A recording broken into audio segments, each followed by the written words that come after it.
समाज में बेरोजगारी का दो मुख्य कारण है जी। पहला, हम सिर्फ शिक्षा ले रहे हैं, हम स्किल पे ध्यान नहीं दे रहे हैं। 1000 क्या में तो हमको लगता है कि साल भर में कम से कम 10 से 20 हजार रुपए में ये गरीब बच्चों के पढ़ाई के लिए ही खर्च कर देता हूँ मैं। 1000 से ही क्रिकेट से हमारा लगाव ज्यादा रहा है जी। क्रिकेट के क्षेत्र में हमने भविष्य तराशने की बहुत प्रयास समय में जो क्रिकेट के क्षेत्र में जो खिलाड़ी भविष्य बनाना चाहते हैं उसके लिए सरायकेला खरसवां प्रीमियर लीग बहुत जल्द होगा।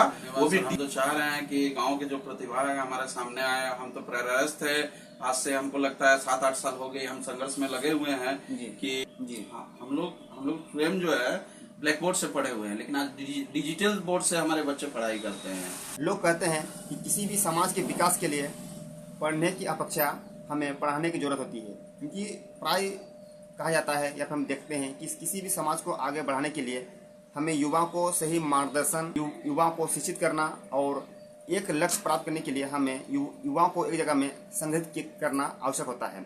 और आज हमारे बीच ऐसे ही शख्स मौजूद हैं जो युवाओं को एकत्रित करते हैं, उन्हें एकजुट करते हैं, प्रेरित करते हैं और समाज के मार्गदर्शन में उन्हें आगे बढ़ाते हैं। तो आइए हम मिलते हैं हमारे एक शुभचिंतक जिनका नाम है आलोक दास जी, और हमारे चैनल में उनका स्वागत है। बहुत बहुत धन्यवाद। और जिस उद्देश्य से आप आए हैं कि समाज में एक प्रेरणा के तौर पर एक परिवर्तन की भावना और आपके मन में किसी तरह की कोई जिज्ञासा है तो आप हमें पूछ सकते हैं। और हम आशा करते हैं कि आपके चैनल के माध्यम से हमारे युवा, हमारे समाज में एक परिवर्तन आए और हम समाज को एक सही सूत्रधारा में जोड़ सकें। सर जी, जैसे जब आपसे हम मिलना चाहे तो आपका जब हम प्रोफाइल चेक किए तो देखे कि आप आर्ट्स में जुड़े हुए थे, आप ऐसे टीचर भी हैं, आप खेल के प्रति युवाओं को मैंने मार्गदर्शन देते हैं, उन्हें एकजुट करते हैं। और ये भी देखा गया कि आप कभी थोड़ा बहुत राजनीतिक क्षेत्र में भी अपना कॉलेज लाइफ में आप मैंने मौजूद थे, तो हमें लगा कि नहीं, आपके जो बायोग्राफी है थोड़ा इंटरेस्टिंग है, इसलिए आपसे हम कुछ जो मेरा पहला सवाल होगा, जब समाज में बहुत सारे आप एक्टिव में शामिल होते हैं, देखेंगे आपके पेज में आलोक दास के नाम पर जो मैंने प्रोफाइल है फेसबुक में, तो देखते हैं कि आप समाज में विभिन्न काम में आप मैंने लगे रहते हैं, मैंने विकास के नाम पर हो या फिर किसी जगह में कहीं ना कहीं आपको देखते हैं कि आप कहीं ना कहीं मोटिवेट करते रहते हैं। तो मेरा आपका पहला क्वेश्चन यही रहेगा कि जैसे अभी समाज में जैसे आप मिलते हैं तो समाज में एक सबसे खतरनाक जो चीज बोल सकते हैं वो है आपका बेरोजगारी। तो मेरा पहला क्वेश्चन है कि जो समाज में आज बेरोजगारी का जो मुख्य कारण क्या है और क्यों है? देखिए, इसको एक लाइन में मैं आपको क्लियर करा देता हूँ। समाज में बेरोजगारी का दो मुख्य कारण है जी। पहला, हम सिर्फ शिक्षा ले रहे हैं, हम स्किल पे ध्यान नहीं दे रहे हैं। शिक्षा से सिर्फ नौकरी मिल जाए ये संभव नहीं है, लेकिन आपके पास स्किल होगा तो रोजगार की कमी नहीं है। इस चीज को समझना पड़ेगा युवाओं को। दूसरा, काम करने की जिज्ञासा होना चाहिए, जो आज युवाओं में बहुत कम देखने को मिल रहा है, क्योंकि युवा जो है मोबाइल की स्तर में आकर अपने करियर और अपना भविष्य को दोनों बर्बाद करे। यही दो मुख्य कारण है, एक स्किल और दूसरा काम करने की जिज्ञासा, और तीसरा कोई इसका कारण नहीं है। जी, बहुत ही मैंने शॉर्ट में बहुत ही मैंने सटीक आंसर दिए हैं कि तो इसमें सर जी, जब हम थोड़े स्टेप जब हम जाते हैं या फिर हम समाज को जब देखते हैं तो कहीं ना कहीं हम अगर युवाओं को जैसे आप संगठित करते हैं, आप मिलते हैं, जुड़ते हैं, बात करते हैं, तो इसमें युवाओं में ऐसे क्या गलती आज का लड़का कर रहे हैं जिनसे हम इन फ्यूचर बोल सकते हैं कि उनका फ्यूचर कहीं ना खराब कर रहे हैं? युवा क्या गलती कर रहे हैं आपके नजर में? देखिए, ये भी दो मुख्य कारण है। पहला तो है, हम आपको बताया ना कि मोबाइल गलत चीज नहीं है, लेकिन उसका उपयोग सही माध्यम से कर नहीं पा रहे हैं। और दूसरा जो है गलत संगति, जैसे नशा वाले चीज हुआ, चाहे वो शराब हो, सिगरेट हो, गांजा हो, ये सब चीजों में क्या है, जुआ हो, ये सब रास्ते में, क्योंकि ये शिक्षा की कमी है। मूलतः अगर देखें तो शिक्षा की कमी मूल जड़ है, और इससे पिछड़ कर वो गलत दिशाओं में जा रहे हैं, जिसकी वजह से अपना भविष्य वो खुद ही बर्बाद कर रहे हैं। सर जी, आप समाज में प्राय मैंने जुड़े रहते हैं, विभिन्न काम में जुड़े रहते हैं, तो मान लीजिए यदि आपके पास आज 1000 रुपया है और समाज को कुछ चेंजिंग करना है, यदि समाज में कुछ बदलाव लाने हो, तो आप सबसे पहले क्या बदलाव कर सकते हैं?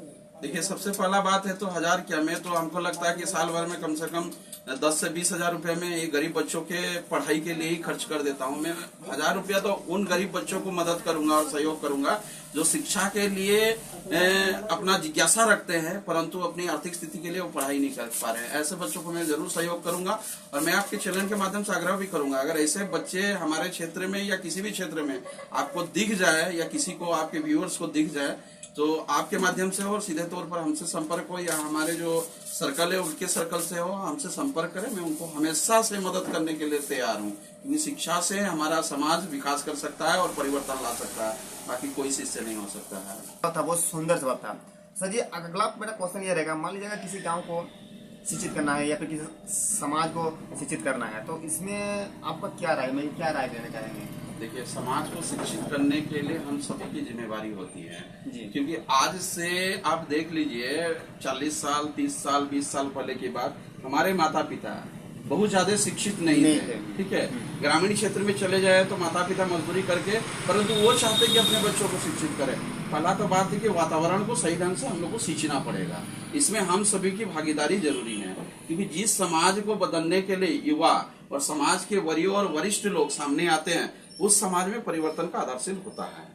इसमें हम सभी की भागीदारी जरूरी है, क्योंकि एक छोटा बच्चा कच्चे मिट्टी के तरह होता है, क्योंकि कच्चे मिट्टी बोलते हैं ना, कुम्हार जैसा चाहे उसको आकार देता है, सींचता है और बाद में उसको गर्म करके जब तपा के उसको तैयार करता है तो अच्छे से किया हुआ चीज अच्छा दिखता है। तो छोटे बच्चे जो होते हैं कच्चे मिट्टी की तरह होते हैं। तो इस कच्चे मिट्टी को अगर एक आकार देने का काम करना है तो इसमें हम सभी की जिम्मेदारी होती है।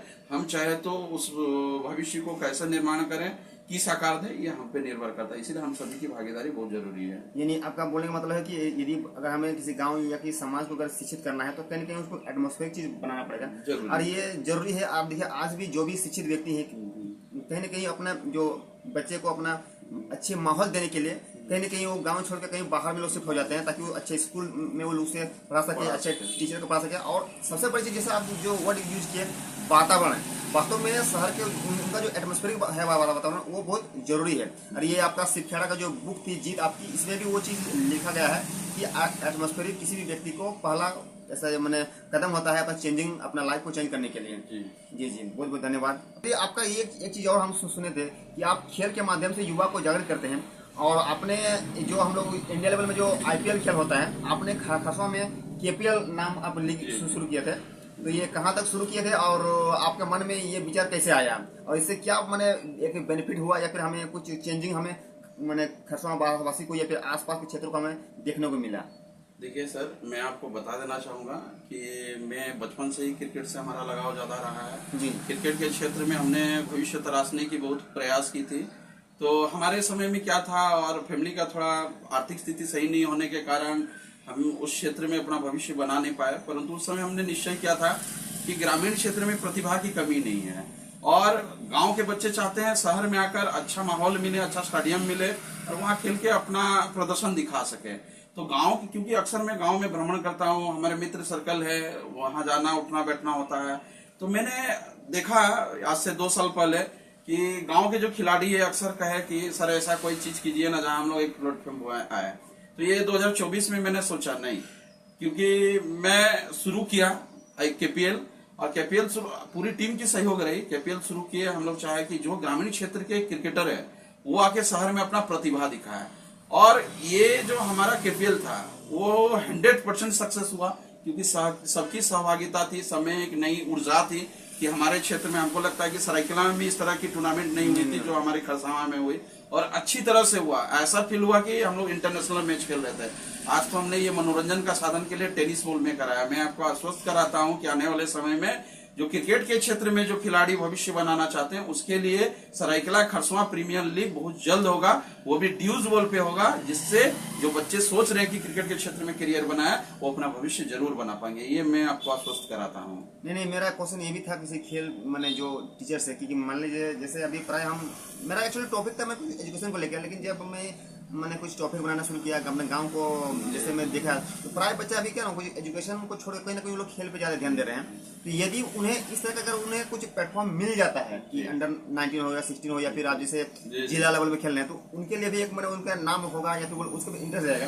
तो ये एक मैं आपका जो प्रयास है वो अभी मैं भी आपके मैंने आपके शुरू हो गया, मैं बहुत कुछ ऐसे युवाओं को जो खेल में ज्यादा इंटरेस्टेड है मिलाना चाहूंगा। बहुत बहुत धन्यवाद सर। हम तो चाह रहे हैं कि गांव के जो प्रतिभा है हमारे सामने आए। हम तो प्रयास थे, आज से हमको लगता है 7-8 साल हो गए हम संघर्ष में लगे हुए हैं कि हमारे खिलाड़ियों को एक जिले स्तर पर अच्छा प्लेटफॉर्म मिले वो भी ड्यूज बॉल से। टेनिस बॉल तो सिर्फ मनोरंजन के लिए खेला जाता है, जिससे खेल के क्षेत्र में करियर बनता है, उसके लिए आपको सही प्लेटफॉर्म पे आना पड़ेगा, जो ड्यूज बॉल से खेल होता है।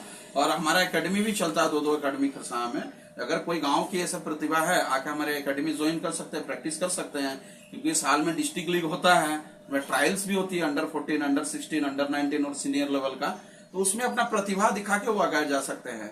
अभी हम लगे हुए हैं कि सरायकेला खरसावां प्रीमियर लीग कोशिश है कि अगले साल से शुरू हो जाए, वो सही प्रारूप पे जो ड्यूज बॉल पे होती है। इसीलिए अभी समय है हमारे क्षेत्र के खिलाड़ियों के पास। आपके चैनल के माध्यम से मैं आग्रह करूंगा कि अपना जो मेहनत है, जो वास्तविक क्रिकेट के लिए, वो जारी रखे और आपकी प्रतिभा कहीं नहीं जाएगी। हमें विश्वास है, हम ग्रामीण क्षेत्र से बिलोंग करते हैं, हमारी प्रतिभा जैसे महेंद्र सिंह धोनी का देख रहे प्रतिभा, एक छोटे से राज्य से निकला हुआ खिलाड़ी अब पूरे दुनिया में अपना परचम लहरा लिया। अभी ईशान किशन को हम देख रहे हैं। तो हमारे क्षेत्र में खिलाड़ियों की कमी नहीं है और प्रतिभाओं की कमी नहीं है। बस बात यह है कि उसको सही तरीके से निखारना, और निखारने में हम सहयोग करने के लिए हमेशा तत्पर है। जब चाहे हमसे संपर्क कर सकते हैं। तो आने वाले समय में अपना प्रतिभा दिखाएं और आगे अपना क्षेत्र का और अपने गांव का, अपने देश का नाम रोशन करें। जवाब दिए थे। तो मान लीजिए कोई अगर हमारे जो खिलाड़ी है भाई, हमारे जो वीडियो देख रहे हैं, मान लीजिए खेल का इंटरेस्ट है और आपसे अगर मिलना चाहेगा, तो फिर आपको कोई मैंने संपर्क हो या फिर कोई आपका जो एकेडमी का कोई एड्रेस वगैरह कर सके तो बढ़िया होता है। भैया कोई एड्रेस बताना नहीं है, ये हमारे क्षेत्र के ऐसे लोग हैं जो आलोक दास बोलने से हाँ, सबको पता है। ठीक है। और एकेडमी हमारे खरसावां अर्जुना स्टेडियम में चलती है, अर्जुना स्टेडियम में चलती है। और हमारे मित्र सर्कल भी बहुत बड़े हैं, किसी न किसी माध्यम से संपर्क कर सकते हैं, इसके लिए कोई दिक्कत नहीं। हम स्वागत करते हैं। हम तो हमेशा सहयोग किया है कि जिसके पास जो प्रतिभा है, चाहे खेल का क्षेत्र में, अगर फुटबॉल में भी करियर बनाना चाहते हैं तो हमारे यहाँ अर्जुना एकेडमी चलती है, वहाँ पे भी वो भी रेसिडेंशियल है, प्रशिक्षण लेके वहां से भी करियर बना सकते हैं। आर्चरी में अगर करियर बनाना चाहते हैं, वो भी हमारे सरायकेला खरसावां जिला में उसका ही प्रशिक्षण केंद्र है, वहां भी होगा। कहने का अर्थ ये नहीं है कि सिर्फ क्रिकेट में, स्पोर्ट्स मीन्स कोई भी स्पोर्ट्स हो, आप आर्चरी हो, फुटबॉल हो, क्रिकेट हो, रग्बी हो, हॉकी हो, अच्छा स्विमिंग हो, किसी भी क्षेत्र में। और ऐसे सभी सर्कल में हमारा संपर्क है। जरूरी नहीं कि सिर्फ क्रिकेट के लिए ही संपर्क करें। अगर कोई भी खिलाड़ी, ग्रामीण क्षेत्र के कोई भी खिलाड़ी किसी भी स्पोर्ट्स में अगर इंटरेस्ट रखते हैं और अपना भविष्य तराशना चाहते हैं, तो बेहिचक हमसे संपर्क करें। हम उनका लाइफ जो है, उनका करियर हम लाइन अप करने में हम जरूर मदद करें, लेकिन प्रतिभा उनको दिखाना पड़ेगा। जैसे मान लीजिए कोई अगर खिलाड़ी आपके पास पहुंचता है, तो सबसे पहले उनका टेस्ट लिया जाएगा कि भाई आपको क्या परफॉर्मेंस है। उनसे जानना पड़ेगा कि वो क्या चाहते हैं, उनको किस चीज में इंटरेस्ट है, पहले तो ये जानना जरूरी है। और उनकी काबिलियत को जांचना पड़ेगा, जांचने के बाद ही उसको भेजा जा सकता है। मान लीजिए 18 साल का लड़का कोई आपके पास आता है और पूछता है कि मुझे जिंदगी में कुछ बदलाव करना है, तो आप उन्हें क्या सुझाव देंगे? मेरा तो एक ही लाइन में सुझाव है कि बाबू पहले ठीक से पढ़ाई कर लो।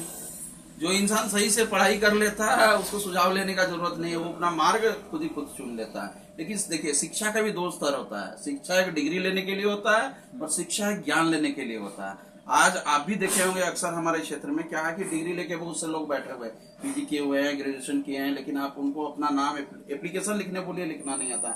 उसका मतलब क्या होता है कि आप सिर्फ डिग्री के लिए पढ़ाई की, ज्ञान के लिए नहीं।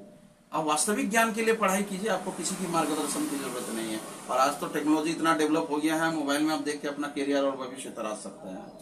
नहीं, इसमें आलोक जी, एक चीज मेरे माइंड में आया जब आप एजुकेशन लाइन में इतना बढ़िया बात किए। देखिए, अगर हम थोड़ा सा हम बैकग्राउंड दें, अपना पिताजी के समय में भी वही मतलब ब्लैक बोर्ड वगैरह था, हम लोग भी ब्लैक बोर्ड वगैरह पर पढ़े हैं। और शायद अभी जो हमें छोटे बच्चे जो भी ग्रामीण क्षेत्र में बिलोंग करते हैं, अभी छोटे मोटे जो शहर में भी कहीं कहीं ब्लैक बोर्ड का यूज किया जाता है। लेकिन जिस तरह से टेक्नोलॉजी बढ़ रही है या फिर जिस तरह से हम लोग जो टेक्नोलॉजी यूज कर रहे हैं, तो आपको नहीं लगता कि हमें वही थ्योरी या फिर वही प्रैक्टिकल वगैरह या फिर वही मैंने फिजिक्स, केमिस्ट्री, मैथ वगैरह पढ़ाया जा रहा है, हमें कुछ टेक्नोलॉजी के साथ में एडजस्ट करना जरूरी है?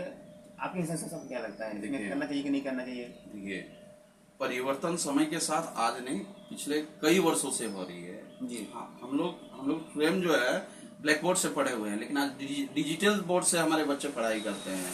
देखिए, पढ़ाई का परिवर्तन होना बड़ा चीज नहीं है। आखिर पढ़ तो हम लोग वही रहे हैं, जो आज हमने पढ़ा था हमारे बच्चे भी वही पढ़ रहे हैं। ऐसा तो नहीं है कि हम इतिहास पढ़े और इतिहास में मुगल कालीन इतिहास, जो मध्यकालीन इतिहास है, वो अभी जो है डिजिटल बोर्ड में बदल कर दूसरा कोई नाम से हो गया। ऐसा तो नहीं है। पढ़ाई सिर्फ वही है, पढ़ाने का तरीका बदला है, बाकी और कुछ नहीं बदला है समय के साथ। अगर आपको समाज में कोई एक समस्या को पूरा जड़ से खत्म करने की अगर आपको कहा जाए, तो आप कौन सी समस्या को जड़ से खत्म करेंगे और कैसे खत्म करेंगे? सर देखिए, जहाँ तक बात है समस्या को जड़ से खत्म करने जी। की, सभी समस्याओं का एक ही जड़ है, शिक्षा। सभी समस्याओं को आप सोच के देखिए, आज आज हमारा समाज वास्तविक शिक्षा से वंचित है, इसीलिए सारे समस्याओं का सामना करना पड़ रहा है। अगर हमारी समाज शिक्षा से अवगत हो जाए, वास्तविक शिक्षा से, तो समाज में कोई समस्या नहीं है। तो इसीलिए हमें आज भी हम प्रयास करते हैं और प्रयास करते रहेंगे जीवन भर कि समाज को शिक्षित बनावे और एक सूत्रधारा में जोड़ें। शिक्षा पे हम जरूर ध्यान देंगे। बहुत सुंदर जवाब। मैंने आप चाहते हैं कि मैंने शिक्षा के द्वारा ही आप समाज की जितने भी समस्या हैं, चाहे वो बेरोजगारी हो, गरीबी हो, आपको बीमारी हो, सभी चीज का महंगाई हो, आप उसको दूर कर सकते हैं। आप बताइए ना, एक चीज आपको थोड़ा समय लेना चाहूंगा, आप एक चीज बताइए।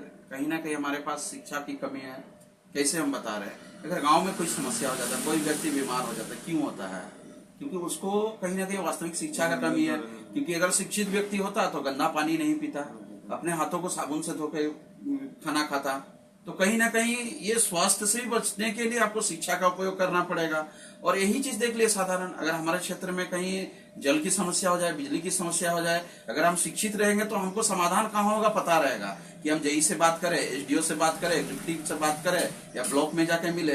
तो सभी चीज का ओवरऑल आप देखिएगा तो शिक्षा ही जड़ है, शिक्षा ही समस्या का समाधान है। इसलिए हम हमेशा प्रयास करते हैं कि शिक्षा में बदलाव लाए और शिक्षा से ही समाज का परिवर्तन हो सकता है, बाकी कोई चीज से नहीं हो सकता है। और ये है सर जी कि देखिए, अभी जो जैसे बात कर रहे हैं शिक्षा का स्तर होता है, तो जैसे आप लोग तो थोड़ा टाउनशिप में रहते हैं, हम जहाँ बिलोंग करते हैं थोड़ा ग्रामीण क्षेत्र में है। और अगर उस टाइप का अगर अभी आप आपको मिलेगा वीडियो देखने के लिए, तो ग्रामीण क्षेत्र में भी ऐसा विद्यालय है जहाँ अभी कहीं कुछ में लैब वगैरह नहीं है, या फिर कुछ मैंने बढ़िया टीचर्स नहीं है, या फिर प्राय सरकारी स्कूल में खरसवां स्कूल को छोड़ के बाकी जगह देखा जाए तो कहीं इसमें कुछ कमी है। तो उस स्कूल को या फिर वैसे बच्चों को जो उनको मैंने सही मतलब गाइडेंस नहीं मिल पा रही है, तो उन्हें आप थोड़ा क्या बोलना चाहिए, मतलब मैंने कैसे वो परफॉर्मेंस करेंगे अपने पढ़ाई में? सर देखिए, इसके लिए मैं आपको क्लियरिफाई कर दूंगा, क्योंकि बड़ी बात बोल दूं तो फिर आपके वीडियो के माध्यम से बहुत बड़ा मुद्दा बन जाए, क्योंकि मैं राजनीति से थोड़ा दूर रहता हूं। आपने पहले वीडियो में कहा कि मैं राजनीति में सक्रियता रहता हूं, आप मेरा पूरा पेज देख लीजिएगा, कहीं मेरी राजनीति में सक्रियता नहीं है। समाज में एक्टिव हूँ, समाज का काम जीवन में जब तक जीवित रहूंगा खुद भी करूंगा, और प्रयास करता हूं कि लोगों को जगा के सबको करना है, क्योंकि इस समाज की जिम्मेवारी ईश्वरीय कार्य है। समाज का कार्य ईश्वरीय कार्य है, क्योंकि भगवान प्रत्यक्ष रूप में आज के समय में नहीं कर सकते हैं, परंतु वो किसी न किसी के माध्यम से करा सकते हैं। तो कहीं ना कहीं ईश्वरीय कार्य करने की उपलब्धि अपने में लेने के लिए हम सबको प्रेरित करते हैं अपने सक्षम के हिसाब से। और जहां तक आपने बात कही कि शिक्षा ग्रामीण क्षेत्र में जो सरकारी विद्यालय हैं उनमें लैब नहीं है, देखिए इस पर मैं एक बात कहूंगा, क्योंकि इस क्षेत्र से हम लोग बिलोंग करते हैं। जितने भी सरकारी स्कूल हो, प्राइवेट स्कूल हो, कोई भी स्कूल हो, अगर शिक्षक के पास अपनी जिम्मेदारी समझ में आती है कि हमें पैसा सरकार क्यों देता है, हमें कोई भी प्राइवेट स्कूल में संस्था पैसा क्यों देता है, किसी भी शिक्षक को पढ़ाने के लिए देता है, और हम किसको पढ़ाने आए हैं, हमारे गांव के बच्चे को पढ़ाने आए हैं। अगर हम अपनी जीवन में ईमानदारी के तहत कार्य करेंगे, अगर हम एक शिक्षक है, मेरा काम बनता है कि हम स्कूल जाए और ईमानदारी पूर्वक बच्चे को पढ़ाए। अगर हम ईमानदारी पूर्वक आज ग्रामीण क्षेत्र में सरकारी स्कूल में पढ़ाई क्यों नहीं होता? शिक्षक तो है, ऐसा नहीं कि नहीं है, एक हो दो शिक्षक तो है, परंतु क्या है कि शिक्षकों को ये जानना होगा कि हम जा रहे हैं बच्चों को कुछ सिखाए, क्योंकि यही बच्चे आगे चलकर समाज को बदलेंगे। हम मूलतः अगर देखा जाए तो समाज को बदलने के लिए एक शिक्षक की अहम भूमिका होती है, और ये अहम भूमिका आपको निजी तौर पर बोलते हैं ना कि सेल्फ रेस्पॉन्सिबिलिटी, अपना जिम्मेदारी होना चाहिए कि हमसे मेरी समाज जुड़ी हुई है और हमारे क्षेत्र के बच्चे शिक्षित होंगे, तो हम जाके टाइम पास ना करें, बच्चों को घंटे आधारित पढ़ाई करें जितना संभव हो। हम नहीं बोल रहे 7 घंटे तक पढ़ाई हो, 5 घंटे तक पढ़ाई हो, 4 घंटे तक हो, लेकिन वास्तविक तौर पर हो। हम सरकार को ठगे नहीं, सरकार हमें पैसा देती है, सरकार को ठगे नहीं। आप कभी भी निरीक्षण तो के तौर पर जाइए, देखिएगा विद्यालय के बाहर बच्चे घूम रहे होंगे, क्योंकि शिक्षकों के पास नियंत्रण नहीं है।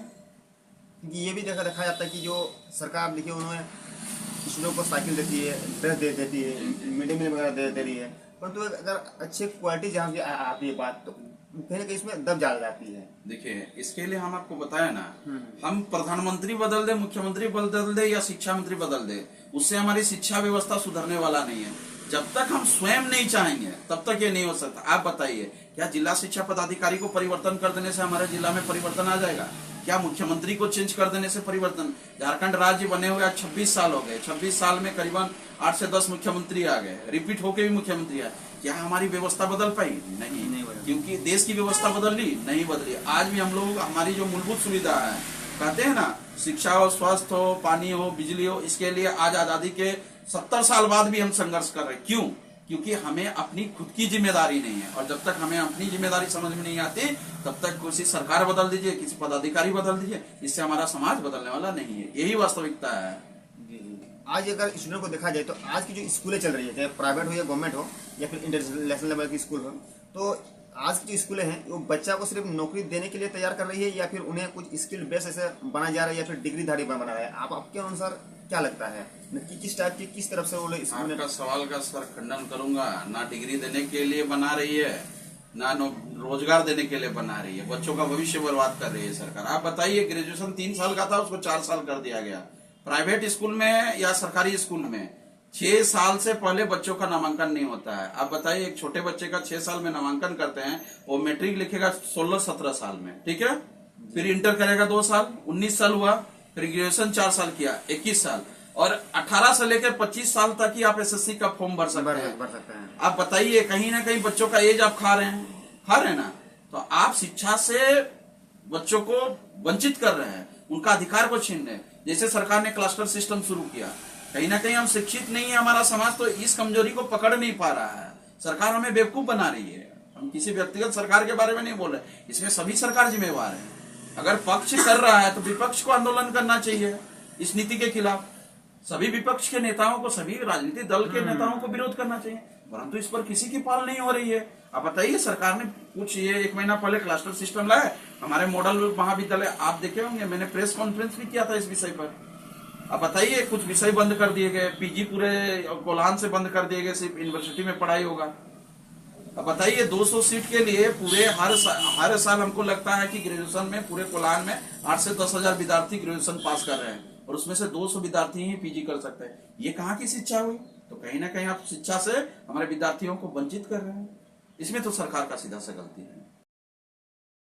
आलोक दास, और मेरे जितने भी क्वेश्चन थे खाने तरह से उनका जवाब दिए हैं, और अगर आपको इनका वीडियो अच्छा लगे तो जरूर पार्ट 2 के लिए आप कमेंट कीजिएगा, तो मैं जरूर सेकंड पार्ट बनूंगा, और क्वेश्चन में डाल दीजिएगा किस किस मुद्दे में बात की, क्योंकि मैं जितने भी क्वेश्चन दिए थे सभी का जो इनका आंसर था एकदम सटीक था, एकदम एआई बेस्ड था। यानी बोल सकते हैं कि जिस तरह से हमें एआई का क्वेश्चन का मॉडल मिलता है धकाधक, ऐसे ही हमें आंसर मिले। और मैं जितने भी अभी तक मैंने बातचीत की है जितने भी व्यक्ति से, या फिर बोल सकते हैं उनको, मैं इंटरव्यू नहीं बोलता हूँ, बातचीत करता हूँ, क्योंकि मैं इससे मेरे को बहुत कुछ चीज़ सीखने मिलता है। जैसे आज आलोक दास जो इसमें मैं अपना जीवनी शेयर की है, चाहे खेल के माध्यम हो या फिर जो अपना स्टूडेंट लाइफ के बारे में बताया, फिर जो एजुकेशन सिस्टम के बारे में बताया, कहीं ना कहीं मेरे को सीखने मिला, और मुझे भी कुछ कमी थी अपने लाइफ में, जो इनसे मिलके वो चीज़ मेरे को पूर्ण मिला। तो धन्यवाद देना चाहता हूँ कि आप सर हमारे चैनल में आए और हमें टाइम। बहुत बहुत धन्यवाद सर। चलिए, मैं आपके व्यूअर्स को आग्रह करूंगा, अगर आज जो हमसे बातचीत हुई, अगर आपके व्यूअर्स हो या आपके वीडियो कहीं भी शेयर हो रहे हैं, अगर किसी को किसी तरह का कोई संदेह हो या भविष्य बनाने के लिए किसी तरह का कंफ्यूजन हो,